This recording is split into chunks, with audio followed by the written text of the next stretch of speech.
In a development that has rattled international alliances and stirred protests across Europe and the Arctic, US President Donald Trump has announced a controversial plan to impose punitive tariffs on several European NATO allies, tied directly to his campaign to acquire the strategic Arctic territory of Greenland.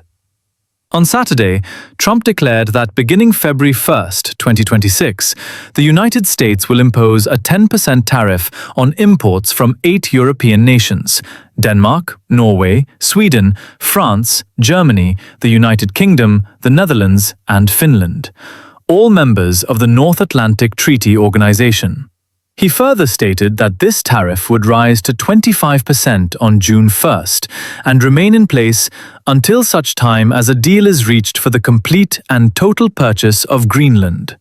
The move, announced via social media, ties America's trade policy directly to a territorial dispute, a step that has shocked both allies and global markets alike.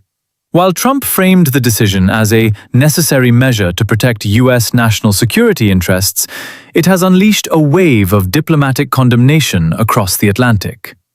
Trump's argument: security and Greenland's strategic value. President Trump has long maintained that Greenland, an autonomous territory of the Kingdom of Denmark, holds immense strategic importance for the United States. Located between North America and Europe, the island sits at a critical point in the Arctic, a region of growing geopolitical competition. Trump and his allies argue that control over Greenland is vital for strengthening US defense capabilities, especially in the face of increasing Russian and Chinese influence in the high north. Trump's tariff threat also appears to be a form of leverage.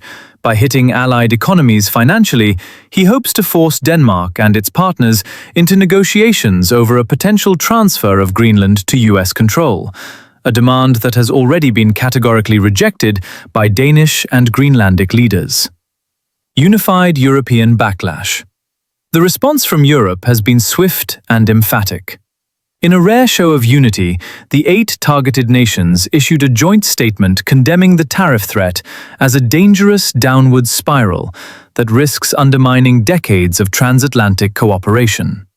British Prime Minister Keir Starmer personally phoned President Trump, reaffirming that applying tariffs to NATO allies for their involvement in collective security efforts is completely wrong. Starmer stressed that the future of Greenland is a matter for the people of Greenland and the Kingdom of Denmark, and that is non-negotiable. Leaders in France, Germany, Norway, Sweden, and the Netherlands echoed similar sentiments, rejecting the idea that economic pressure should be used against close allies. Swedish Prime Minister Ulf Kristersson said Europe would not let itself be blackmailed, while Denmark's Prime Minister emphasized that Europe stands behind Denmark's sovereign rights and Greenland's self-determination. Protests and grassroots resistance. Across Greenland and in capitals such as Copenhagen, large crowds have rallied under slogans like "Greenland is not for sale." Thousands marched in Nuuk and Danish cities, demanding respect for sovereignty and rejecting any notion of US acquisition. Local Greenlandic leaders, including ministers and policymakers, have echoed these sentiments, insisting that the island's future should be decided by its people alone. Wider diplomatic and economic fallout. Beyond protests and diplomatic rebukes, the tariff threat has triggered serious concerns about the future of transatlantic relationships.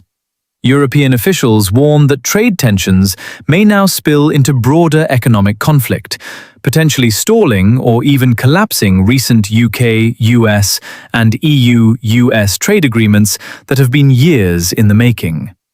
In Brussels, members of the European People's Party have already signaled opposition to approving trade deals with the United States, citing the current crisis as justification.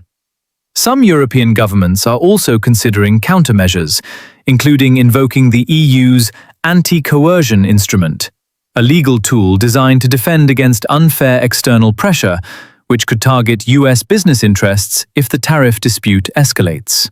NATO at a crossroads. Perhaps most significantly, the crisis has put NATO unity under strain. European leaders argue that security in the Arctic, a region where NATO allies have recently conducted joint exercises, should be addressed through existing alliances, not through punitive tariffs. Many experts warn that the tariff threat could embolden global rivals such as Russia and China, who stand to benefit from a fractured transatlantic alliance. What happens next? With the 1st February deadline approaching, all eyes are on upcoming diplomatic meetings. European capitals are coordinating responses, and emergency EU summits are planned to address both the tariff threat and its broader implications for international law and trade. At home in Washington, the tariff policy is likely to face scrutiny from lawmakers across the political spectrum, who warn that antagonizing allies while pursuing territorial ambitions could have lasting consequences for American leadership and global stability.